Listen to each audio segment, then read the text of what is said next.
We gather today to receive the blessings of trust. May the relationships in this room remind us that we do not have to depend only on ourselves. May the quiet that we share in moments help us hear and renew our faith in that still, small voice inside. May the music sung inspire us to hold tight to the restorative rhythms of the world. May the words offered remind us that we too have a voice, one that must be trusted and shared. With our hearts open, let us begin. Our opening song, which the soul singers, some of them in the loft, are going to help us give voice to, is number 83 in the gray hymnal, Winds Be Still.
Chalice lighters lead us in the words for the lighting of the chalice, and please remain standing.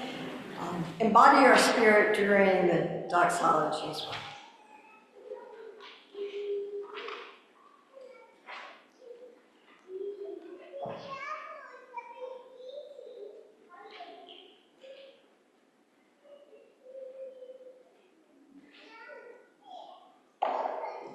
Let this flame be to us a symbol of the wholeness we seek. Its brightness dispelling gloom, lighting a path to faith and hope. Its glow reminding us of the sacred bonds that link us to all living things. Its radiance calling us to cast the light of freedom, justice, and peace upon all the world.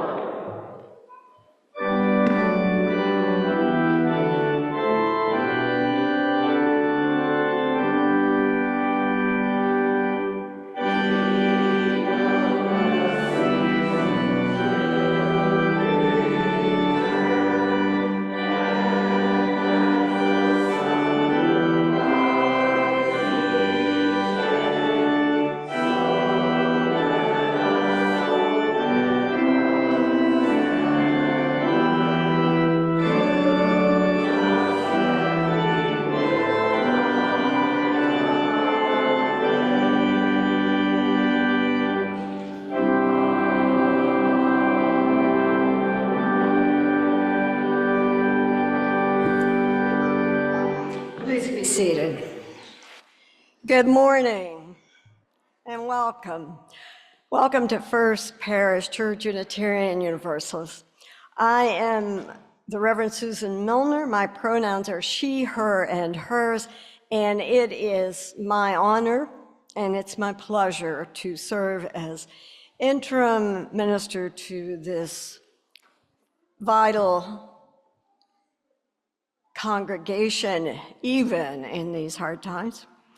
We gratefully acknowledge the Patuxet Wampanoag people on whose ancestral lands we gather today. We commit to support and to honor their history and culture. We welcome warmly all of you members and friends, newcomers, visitors, including, of course, those of you who are with us online today. I am grateful that we are able to provide that virtual presence in the service and access to the service. And Emma, thank you so much for your role in doing that.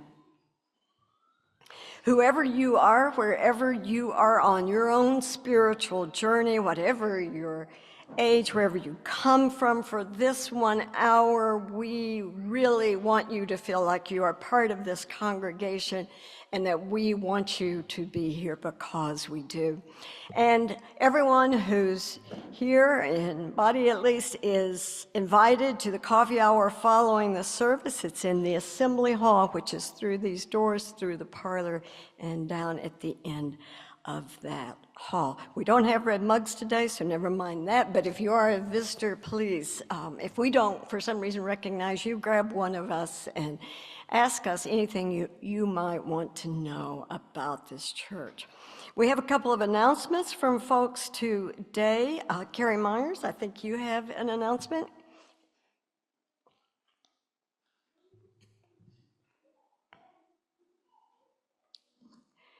Good morning.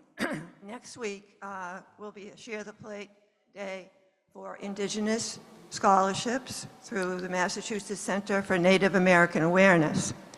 Dawn Duncan, who's come here before, will be here. She will be speaking here for the short announcement that you make, and then she will be having a group meeting after church in the parlor. It'll be about 11:45. And she will speak about the religious beliefs of Indigenous people and the interconnectedness of people and the value of giving to others. She will help us on our way. Thank you. And Ray Sanders, do you have an announcement about an upcoming fun event? There are so many of them at First Parish.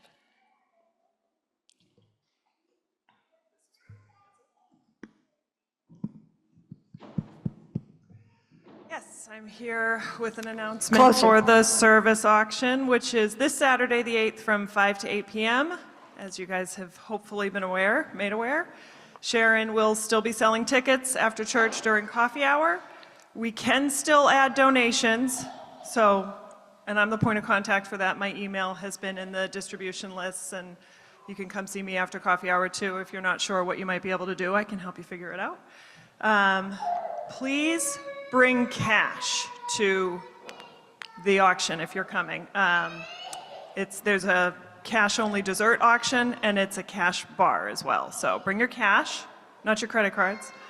And then finally, we are looking for more volunteers for wait staff. So if you know any teenagers who are looking to make a quick buck for a couple of hours, send them to myself or Jim Hamilton or Sharon Nabreski. And that's it. And any of you who are new and haven't been to a service auction before, it's more, just as much of a fundraiser as it is a fundraiser.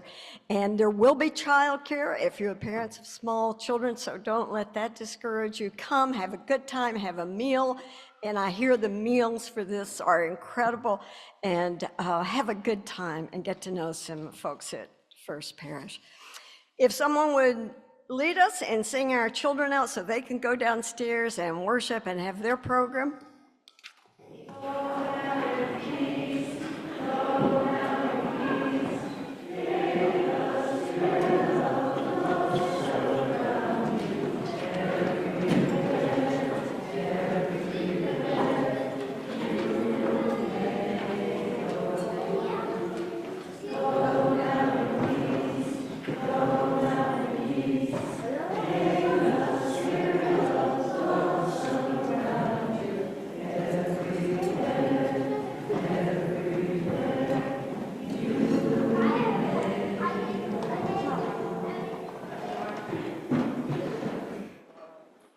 Great to see that many kids going downstairs.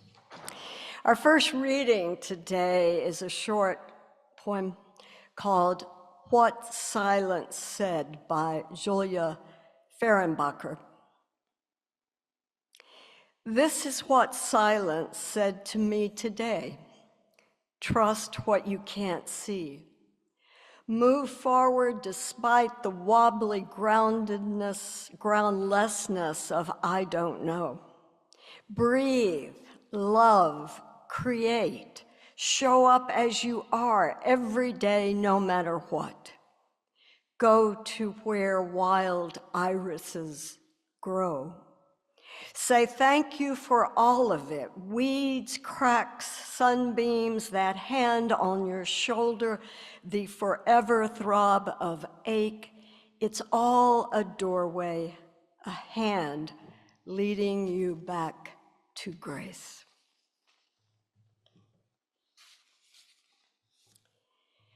And would you join, please, in a spirit of meditation?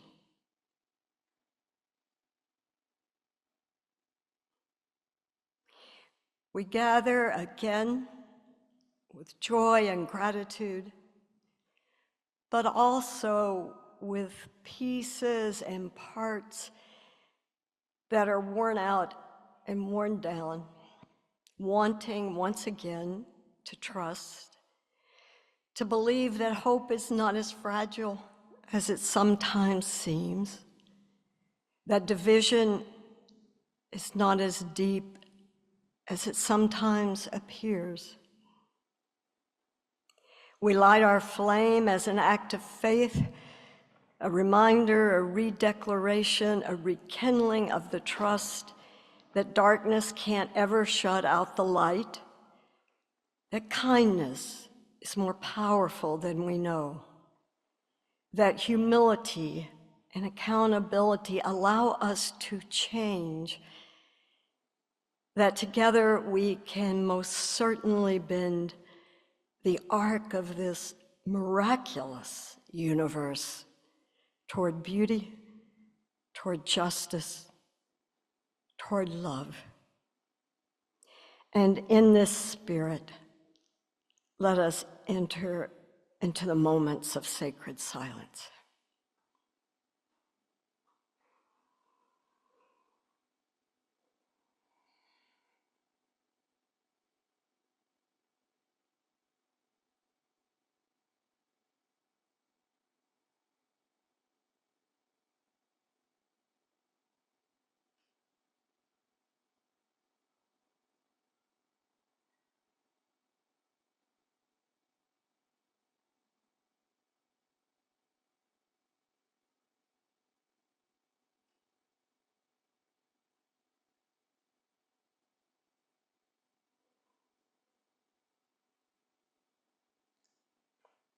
May our hopes and dreams take flight on the wings of love. Amen. And now let us rise in body or spirit and join in singing that well-known Unitarian Universalist prayer, Spirit of Life, number 123 in the gray book. What'd I do? Oh, we shouldn't have. Oh, it's out of place. Is there any chance we can do it before the sermon? Right before the sermon? Sorry, Ed. Somehow that got mixed up.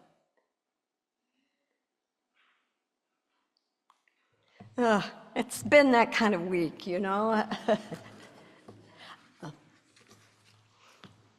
Can somebody do, we can just sing it. We can sing it. Can we sing it without accompaniment? Somebody start us? I can't sing. I wish I could.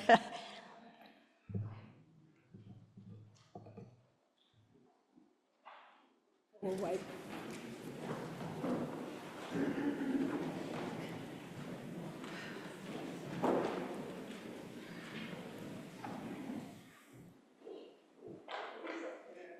I know. We'll just.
Thank you, Ed. It's perhaps appropriate that the topic today is feeling wobbly. The world indeed feels wobbly. Sorry for that mix-up. When I hear people make announcements like we hear today and realize how much this congregation continues to do and continues to try to make happen in spite of the stress that everyone is under these days, and in spite of the fact that we get tired, that we get exhausted, that we get disoriented. I'm so incredibly grateful to be part of this Unitarian Universalist community, which indeed has within it such a spirit of life that helps to keep me going, I hope helps to keep you going.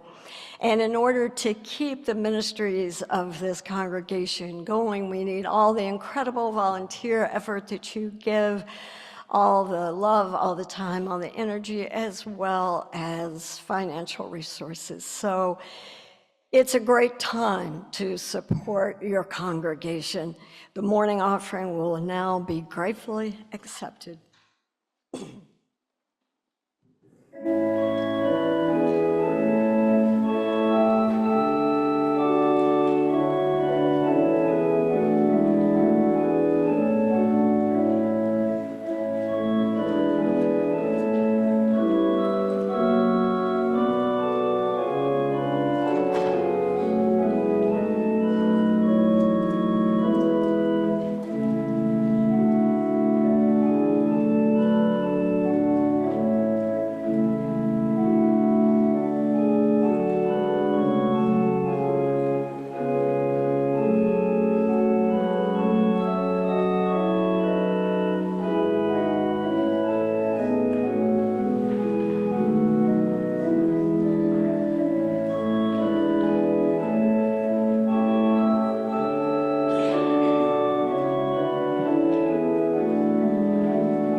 And our second reading of the day is another poem called Wait by Galway Connell.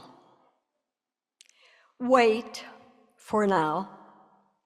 Distrust everything if you have to, but trust the hours. Haven't they carried you everywhere up to now? Personal events will become interesting again. Hair will become interesting. Pain will become interesting. Buds that open out of season will become lovely again. Secondhand gloves will become lovely again. Their memories are what give them the need for other hands. And the desolation of lovers is the same, that enormous emptiness carved out of such tiny beings as we are asks to be filled. The need for the new love is faithfulness to the old. Wait. Don't go too early. You're tired. But everyone's tired, but no one's tired enough. Only wait a while and listen. Music of hair, music of pain, music of looms weaving all our loves again. Be there to hear it. It will be the only time, most of all, to hear the flute of your whole existence, rehearsed by the sorrows, played itself into total exhaustion.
One day in January, just a few weeks ago, I was sitting on my bed working when the world began to shake.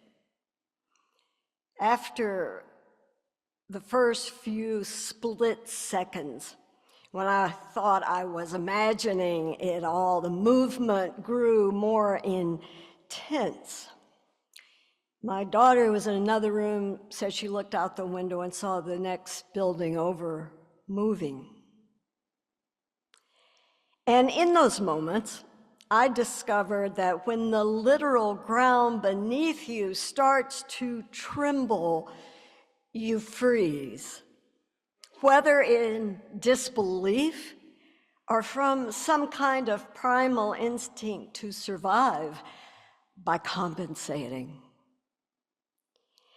And after what seemed like an hour, but was, of course, just seconds, the shaking stopped, and I jumped up and yelled, "Earthquake!" My daughter yelled back, "Yes, earthquake!" I was at home in Maine, and the epicenter of the 3.8 magnitude event turned out to be in York Harbor, about 50 miles south of us, which in geological terms isn't that far. In other places, other states, at other times, I'd experienced minor rumblings, but this was the first time I had ever felt the ground beneath me literally quaking. And it's a strange experience for an earth-bound creature. But you know, in these past few months, those literal waves became tremors compared to what we've been experiencing compared to the lies, the outrages, the aftershocks to which we and our country are being subjected by this administration. In Orwellian language, we are told that losing health care and canceling infectious disease research will make us healthier. That getting rid of career prosecutors will decrease crime. Laying off thousands of government employees will make government work better. And allying our country with dictators while berating true allies will make us what? Safer? And you know as well as I do, it is hard to trust anything we hear. It's hard to know what to trust. In the words of poet Julia Fehrenbacher, we are living every day on wobbly groundlessness. And it has an effect. I see the effects of this kind of deep disruption in your faces and hear it in your voices. We are disoriented, we're anxious. And in the best moments, we're outraged and determined to bring change. The way ahead won't be easy. We will be hit with a stream of shocks and untruths. Distrust everything if you have to, says poet Galway Cannell. And surely we have to employ skepticism generously. We need to investigate and seek information from grounded sources. We're already helping each other find those, and we will do more of that. But folks, we are spiritual beings as well as material ones, as well as historical ones. We are creatures whose courage and decency are fed by connection and by meaning. And to survive this man-made disaster, we cannot let ourselves surrender to mistrust of absolutely everything and everyone. In spite of granting poetic permission to do just that, Cannell immediately comes back with, but trust the hours. Trust the hours. Haven't they carried you everywhere up to now? The poem is titled Wait, and yes, of course, he's telling us to hang on in hard times, to be patient, that time heals, that there comes an end to paralysis and despondency. Personal events will be interesting again. He says trivialities like hair will be interesting. Even the nature of our pain will be interesting. But he's suggesting more than that, I think, that we can trust all of the living that we've done and that we know how to do. No one can take from us how we know to live and to live in meaning and connection. The hours which hold our everyday lives, our connections, our love, our joys, our rituals, the tender word, all of those are still there for us to draw strength from, and it is so important that we do so. The Quakers have a deep practice of trusting their way to solid ground when they feel wobbly or uncertain or unsure.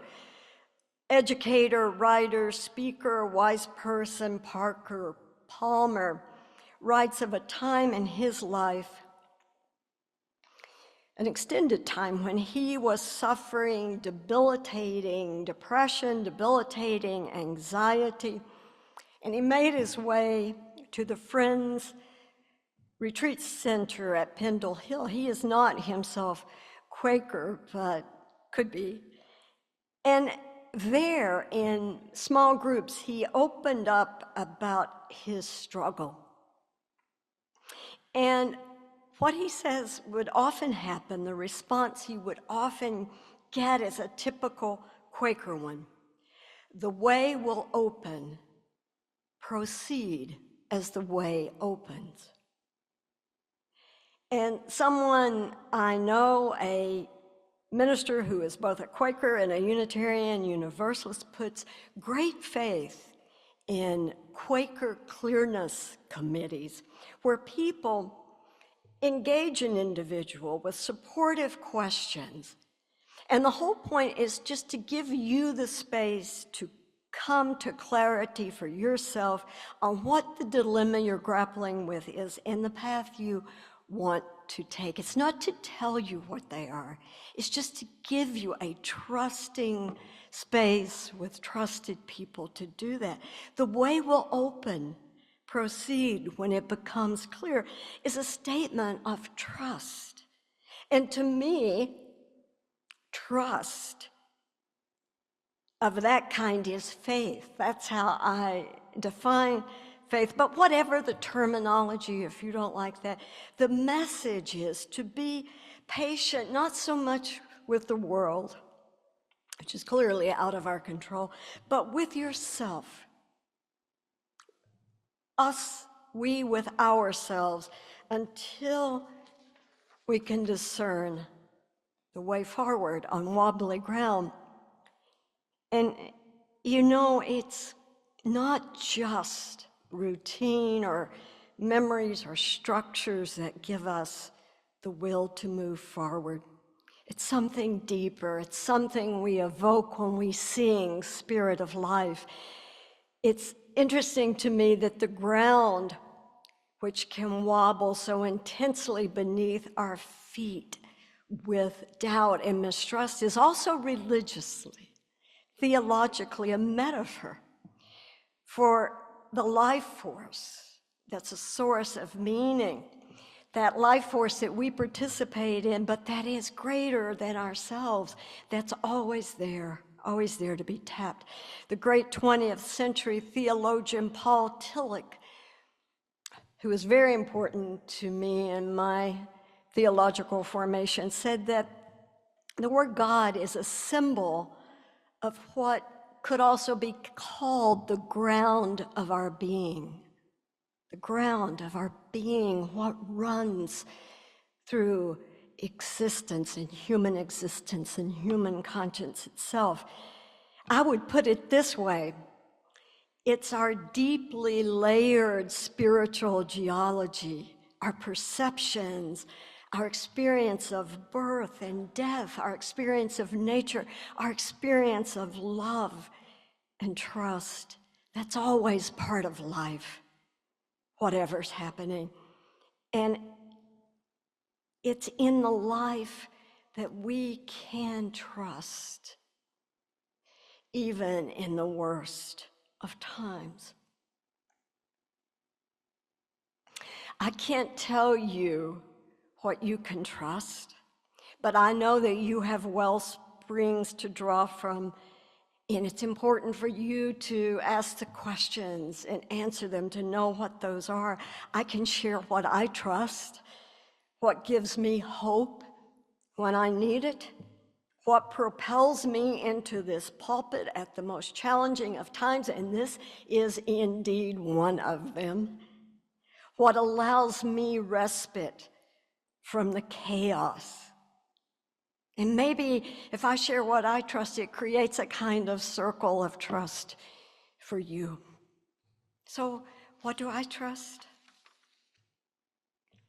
Well, when I look in wonder at spectacular images of the universe, I trust that life is so much more complex and beautiful than we can imagine, that it would be foolhardy for us to think that we human beings have exhausted the possibility, that it begins and ends with us. We don't have to look to the heavens, though, to know that, to witness the spectacular array of life in the sea, to hear a loon cry. Have you ever heard that in the middle of the night? To realize that you never tire of seeing the world painted pink by crabapple blooms in spring. All of those are to marvel. I trust the renewable resource of wonder to soothe our nerves, to tend our wounds, to remind us that we are part of a greater world that insists on following its laws, whatever mischief we get up to. I trust the expanse of history of which our moment is but a small part. It's big to us. And I do not know how this particular experiment in democracy will end or thrive, but I believe that the human longing for freedom and knowledge is so deep and so powerful that it has survived and at times flourished through at least thousands of years, perhaps tens of thousands.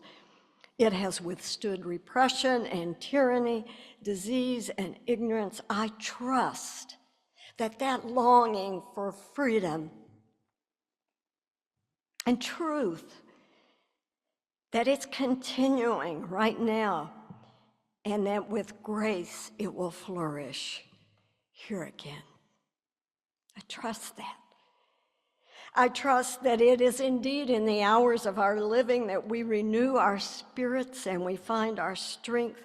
I will tell you, in the past weeks, after absorbing the most discouraging news and wondering if we as a nation will ever be on firm ground again, I have also been able to dissolve into laughter a couple of times on the floor with my daughter over some silly flight of imagination. And then I remember through my whole body that it's good to be alive. It's good to be here, even in this moment. Laughter heals. And in a time that we must heal and heal again and heal yet some more, we need laughter. She says in a sermon without a single laugh line. Each of us needs to know that in joy or in companionship, the way will open for our spirits to proceed. I trust that people can be divided and hearts can change. I've seen it around board tables in congregations where hurt or anger gave way to understanding, and people decided that they cared more for their community than they cared about their grievances. I've seen it at times of death when families in conflict embrace the common experience of grief and love and loss and put aside their division. I experience it with the same daughter I laugh with when she becomes the daughter I argue with, and the sparks fly. And then after a bit, one or the other of us says, "I'm sorry," or "let's both do better." And then we know that the ground of love we stand on together survives our shakiest impulses. I trust that that redemption is abundantly available to us. And finally, I trust that in spite of all the roadblocks every day, a way will open to reclaim the good and the true in this country and counter the repression, the madness.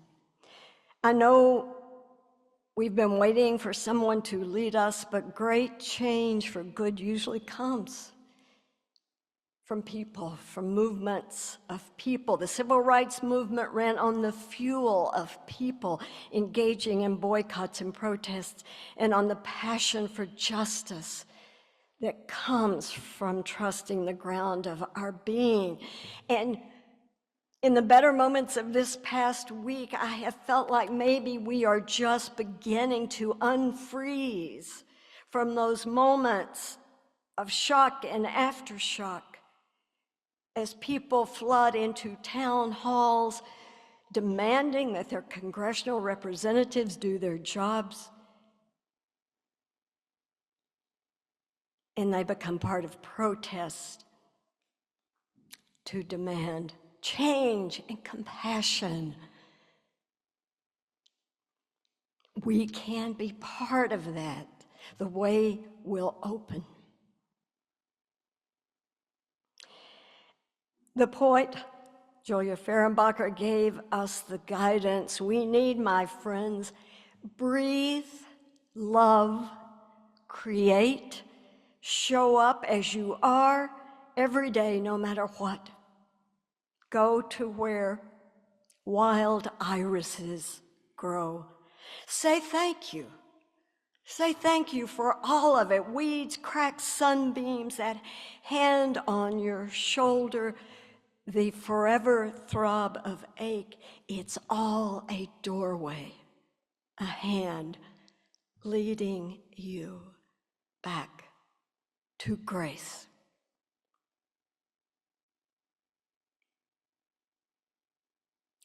Let us trust each other. Let us trust, my friends. The way will open and we will proceed.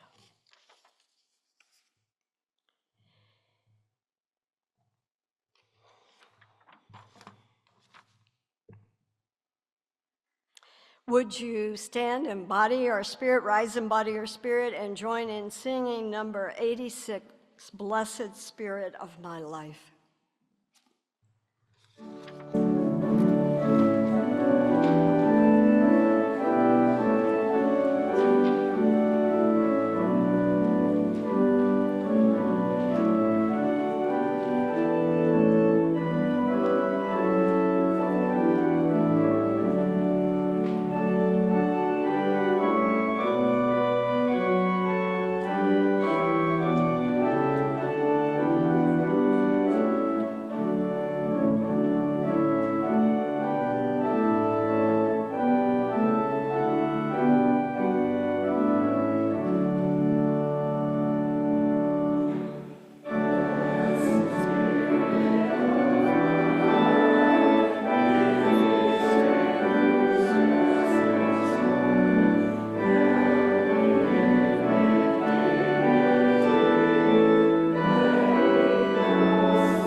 Chalice lighter, come forward and extinguish the flame. And would you join with me in the words for that printed in your order of service? We extinguish this flame, but not the light of truth, the warmth of community, the fire of commitment. These we carry in our hearts until we are together again. And these closing words by Fred Lamont. When times are dark, the way becomes clear. Trust in your breath, rest in your heart, bow to the stranger. This is the gospel of astonishment. If we are completely lost, we come home to each other. Amen.